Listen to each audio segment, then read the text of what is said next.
ಚಳ್ಳಕೆರೆ ತಾಲೂಕಿನ ಬೆಳಗೆರೆ ಗ್ರಾಮದ ಹತ್ತಿರ ಇರುವ ಪೀಡರ್ ಚಾನೆಲ್ ಸೇತುವೆ ಗುಂಡಿ ಅಪಾಯಕ್ಕೆ ಆಹ್ವಾನ ನೀಡುತ್ತಿದೆ.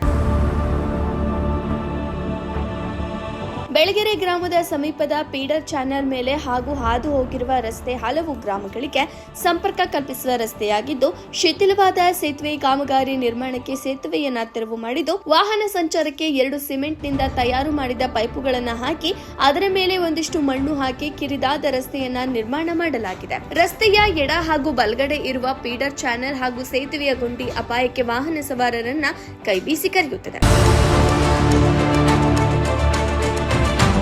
ಸುಮಾರು 4 ವರ್ಷಗಳಿಂದ ಸೇತುವೆ ನಿರ್ಮಾಣ ಮಾಡಲು ತೆಗೆದಿರುವ ಸೇತುವೆ ಗುಂಡಿ ವಾಹನ ಸವಾರರ ಬಲಿಗಾಗಿ ಕಾದು ಕುಳಿತಿದೆ. ಈಗಾಗಲೇ ಇದೇ ಗುಂಡಿಯಲ್ಲಿ 2 ವಾಹನ ಸವಾರರು ಬಿದ್ದು ಪ್ರಾಣಾಪಾಯದಿಂದ ಪಾರಾಗಿದ್ದು, ಆದರೂ ಆಸ್ಪತ್ರೆಯಲ್ಲಿ ಚಿಕಿತ್ಸೆ ಪಡೆಯುತ್ತಿದ್ದಾರೆ. ಇನ್ನು ಇದೇ ರಸ್ತೆಯಲ್ಲಿ ಸಂಚರಿಸುವ ಬಸ್ಸೊಂದು ಗುಂಡಿಗೆ ಬೀಳಬೇಕಿತ್ತು. ಆದರೆ ಚಾಲಕನ ಸಮಯ ಪ್ರಜ್ಞೆಯಿಂದ ಬಸ್ಸಿನಲ್ಲಿದ್ದ ಪ್ರಯಾಣಿಕರ ಪ್ರಾಣ ಉಳಿದಿದೆ. ತುಂಬಾ ಕಿರಿದಾಗಿದೆ ನೋಡಿ, 10ರಿಂದ 12 ರಸ್ತೆ ಅಗಲ ಇರೋದು. ಅದಕ್ಕೆ ಸಡನ್ ಆಗಿ ಯಾವ್ದಾದ್ರು ವೆಹಿಕಲ್ ಬಂದರೆ ಸಾಕಾಗುತ್ತೆ ದಾರಿ ಇಲ್ಲ. ಇದು ಆಳ ಸುಮಾರು 70ರಿಂದ 80 ಅಡಿ ಆಳ ಇದೆ ಚಾನಲ್.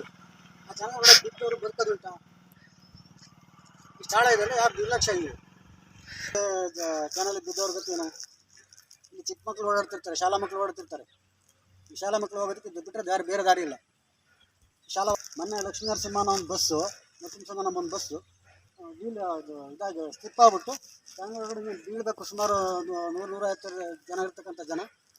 ಡ್ರೈವರ್ ಮುಂಜಾಗ್ರತೆ ವಹಿಸಿ ಅಷ್ಟು ಸರ್ಕಾರಿ ಬಸ್ ಮತ್ತು ಇಲ್ಲ ಇದೇ ರೋಡಲ್ಲಿ ಹಿಂಗೆ ಪಾಸ್ ಆಗಬೇಕು. ಪ್ರೈವೇಟ್ ಬಸ್ಗಳು ಇದೇ ಹೋಗ್ಬೇಕಂದ್ರೆ ಹೋಗ್ಬೇಕು. ಸಂಬಂಧಪಟ್ಟ ಅಧಿಕಾರಿಗಳು ಇತ್ತ ಗಮನ ಹರಿಸಿ ಪೀಡರ್ ಚಾನೆಲ್ನ ಮೇಲೆ ವಾಹನ ಸಂಚಾರಕ್ಕೆ ಸೇತುವೆಯನ್ನ ನಿರ್ಮಾಣ ಮಾಡಿ ಹೆಚ್ಚಿನ ಅನಾಹುತವನ್ನು ತಪ್ಪಿಸುವಂತೆ ಬೆಳಗೆರೆ ಗ್ರಾಮದ ಶಶಿಧರ್, ಕೆಆರ್ ರಾಜಣ್ಣ ಪೂಜಾರಿ, ಮಹಾಲಿಂಗಪ್ಪ, ನಾಗಾರ್ಜುನ್, ಜಯಣ್ಣ, ರಂಗಸ್ವಾಮಿ, ಈರಣ್ಣ, ಮಾರುತಿ, ಗ್ರಾಮ ಪಂಚಾಯತಿ ಮಾಜಿ ಅಧ್ಯಕ್ಷ ಹಾಗೂ ಹಾಲಿ ಸದಸ್ಯರಾದ ಜೆ ರವಿ ಒತ್ತಾಯಿಸಿದ್ದಾರೆ. ಗಡಿಯವರೆಗೂ ಸಂಪರ್ಕ ಕಲ್ಪಿಸ್ತಕ್ಕಂಥ ರಸ್ತೆ ಇದ್ದು, ಆಮೇಲೆ ಶಿಡ್ಲೆ ವೇದಾವತಿ ನದಿಯಿಂದ ರಾಣಿಕೆರೆ ಡ್ಯಾಮ್ಗೆ ಸಂಪರ್ಕ ಕಲ್ಪಿಸ್ತಕ್ಕಂಥ ಫೀಡರ್ ಚಾನಲ್ ಇದೆ. ಆ ಫೀಡರ್ ಚಾನಲ್ ಪೀಡರ್ ರಸ್ತೆ ಇರೋದ್ರಿಂದ ಸೇತುವೆ ಇತ್ತು. ಸೇತುವೆ ಕಿರಿದಾಗಿದ್ದು ಇದು ದುರಸ್ತಿಯಲ್ಲಿತ್ತು. ಆ ದುರಸ್ತಿ ಸೇತುವೆನ ರಿಪೇರಿ ಮಾಡೋ ಉದ್ದೇಶದಿಂದ ಕಿತ್ತಾಗಿ 4.5ರಿಂದ 5 ವರ್ಷ ಆಗಿದೆ. ಇದು ಸುಮಾರು ಸಂಬಂಧಪಟ್ಟ ಇಲಾಖೆ, ಸಣ್ಣ ನೀರಾವರಿ ಇಲಾಖೆಗೆ ಸಂಬಂಧಿಸಿರೋದ್ರಿಂದ ಇಲಾಖೆ ಅಧಿಕಾರಿಗಳಿಗೆ ಸುಮಾರು ಸರಿ ಮನವಿ ಕೊಟ್ಟಿದ್ದೀವಿ.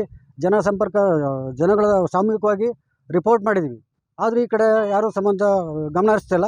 ಮತ್ತು ಶಾಸಕರ ಗಮನಕ್ಕೆ ತಂದಾಗ ಶಾಸಕರ ಸಮೇತ ತೀವ್ರವಾಗಿ ಖಂಡಿಸಿ ಅವ್ರಿಗೆ ಅಧಿಕಾರಿಗಳು ತರಾಟೆ ತಗೊಂಡಾರೆ. ಆದರೂ ಈ ಅಧಿಕಾರಿ ವರ್ಗ ಏನೈತಲ್ಲ, ಸಂಬಂಧಪಟ್ಟ ಇಲಾಖೆಯವರು ಭಾಳ ನಿರ್ಲಕ್ಷ್ಯ ಮಾಡ್ತಿದ್ದಾರೆ. ಸುಮಾರು ಅಪಘಾತಗಳಾಗಿದೆ, ಮುದುಕರೆಲ್ಲ ಬಿದ್ದಿದ್ದಾರೆ, ವಯಸ್ಸಾದವರು ಕಾಲು ಮುರ್ಕೊಂಡಿದ್ದಾರೆ. ಸುಮಾರು ಬೈಕ್ ಅಪಘಾತಗಳಾಗಿ ಇವತ್ತೂ ಸಮೇತ ಹಾಸ್ಪಿಟಲಿದ್ದಾರೆ. ಹಾಗಾಗಿ ಇದಕ್ಕೆ ಯಾರು ನಾವು ಯಾವ ಸಂಬಂಧಪಟ್ಟ ಯಾರಿಗೆ ಕೇಳಬೇಕು? ಸಾರ್ವಜನಿಕರುಗಳು ಊರ ಪಕ್ಕದಲ್ಲಿರೋದ್ರಿಂದ ಯಾರು ಕೇಳಬೇಕು? ಯಾರು ಇಲ್ಲಿ ವಿಚಾರ ಮಾಡೋರು ಇದಕ್ಕಿಲ್ಲ. ಹಾಗಾಗಿ ಸಂಬಂಧಪಟ್ಟ ಇಲಾಖೆ ಅಧಿಕಾರಿಗಳು ತ್ವರಿತವಾಗಿ ಇದನ್ನು ದುರಸ್ತಿ ಮಾಡಿ ಸೇತುವೆ ನಿರ್ಮಾಣ ಮಾಡಬೇಕಾಗಿ ಮನವಿ ಮಾಡ್ಕೊಳ್ತಾ ಇದ್ದೀವಿ.